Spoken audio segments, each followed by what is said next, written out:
If you have a tire you just can't break the bead on, got this bead breaker pretty recently, and it works pretty well. It's a little bit hard to get it down in there. Biggest trick is I got a little piece of rubber here to put in between this claw and the rim to stop from scratching the rim. As you tighten that clamp down, it'll push itself right in.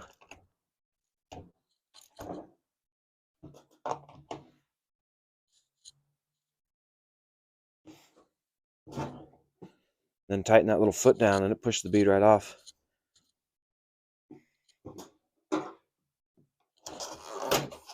Before I got this tool, I'd had a little success with using a straight claw hammer and pushing it down to the side like that.